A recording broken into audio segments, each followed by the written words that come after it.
Bismillah, alhamdulillah, wassalatu wassalamu ala rasulillah. Patepang deui dina dinten ieu dina surat Yusuf ngawitan tina ayat kahiji. A'udzubillahi minasyaitonir rajim. Bismillahirrahmanirrahim. Bismillahi ngawitan abdi ngaos bismillahi kalayan nyebat jenengan Allah. Ar-Rahmani ari sifat Allah teh Ar-Rahmani anu maha welas, Ar-Rahimi sareng anu maha asih. Ieu upami dijabarkeun ka cidas panjang lebarna nanging singkat mah kitu. Saterasna alif lam ra ari itu alif lam ra angin Allah nu uninga kana maknana alif lam ra. Ieu kalebetna ayat mutasabihat. Salajengna tilka ari itu kitab, ari itu Quran, ari itu alif lam ra. Ayatun eta ayat-ayat Allah anu tersusun Alkitabi dina kitab tegesna Al-Quran. Mubini anu nyata, anu jelas, anu tetela. Jadi anu nurunkeunana jelas, anu nampina jelas, anu diwahyukeunana ti malaikat Jibril ka Kangjeng Rasul jelas sadayana oge teu aya nu samar. Sehingga redaksina nu aya na Quran oge jelas eces kabina-bina. Inna sa'nyana kami saur Allah anzalnahu tos nurunkeun kami hu kana itu kitab Qur'anan tegesna namina Al-Qur'an Arabian ku basa Arab la'alakum supaya anjeun kabeh ta'qiluna anjeun kabeh ngagunakeun akal. Tegesna ari ku basa Arab mah mudah dipahami sabab basa Arab mah seueur nu ngagunakeunana jazirah atawa negeri-negeri nu sejen. Ayeuna oge ngagunakeun basa Arab mah 22 negara teu acan nu sarumpun jeung urang jeung basa Arab. Naon anu sarumpun teh tegas lamun di urang mah Malaysia, Brunei kitu sami bahasana tapi beda logatna.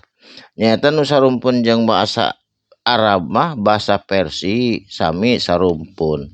Bahasa Babilonia sami sarumpun, bahasa Semit sami sarumpun, bahasa Ibrani, bahasa Suryani, bahasa Ihrom, bahasa Yapis seueur anu sarumpun jeung bahasa Arab jika dibacakeun teh ngartoseun nu basa sarumpun mode urang mah bahasa Malaysia kan ngartos.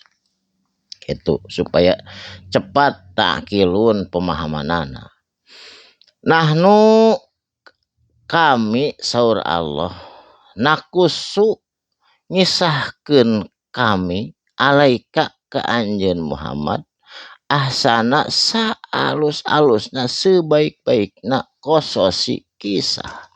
Jadi waktu harita aya namina jalmi zaman Nabi Kangjeng Nadir bin Haris namina teh cenah bahasa Quran mah menarik gitu.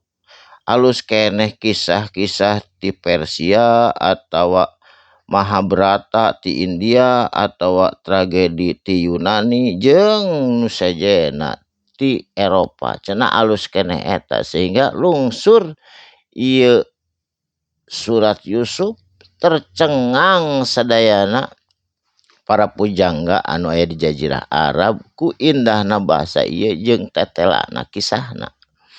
Tah disebutkeun ahsanul qasasi saalus-alusna kisah. Bima tina naon perkara auhayna anu diwahyukeun ku kami ilaika ka anjeun hadzal qur'ana ku ngalangkungan ieu Qur'an.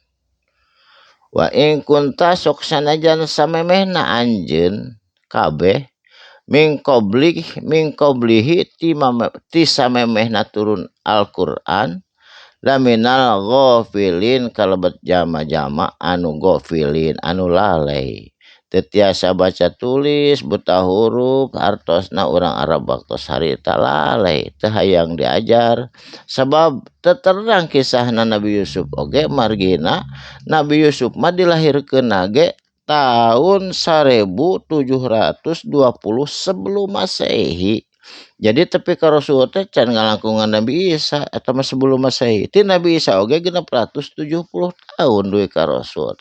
Jadi kulamina lalai teh anu terangeun kana kisahna naon sehingga ketika turun Al-Qur'an sadayana jadi terang benerang jadi terang kana kisah Rasul-rasul jeung sajabana. Jadi urang sadayana oge terangna kisah Nabi Yusuf terangna nanaon teh eta teh margi sadayana oge tina Quran. Tah kituna mudah-mudahan urang sadayana kalebet jalmi-jalmi anu terang benerang margi bahasa Arab mah eta dianggona ku seueur negara 20 negara anu 22 negara anu jelas bahasa Arabna sareng sarumpun jeung manehna matak hayu urang belajar sedikit-sedikit bahasa Arab supados urang sadayana terang benerang kana hartosna Al-Qur'an. Barakallahu li wa lakum mugi aya mangfaatna insyaallah dilajengkeun enjing. Assalamualaikum warahmatullahi wabarakatuh. Shadaqallahul azim.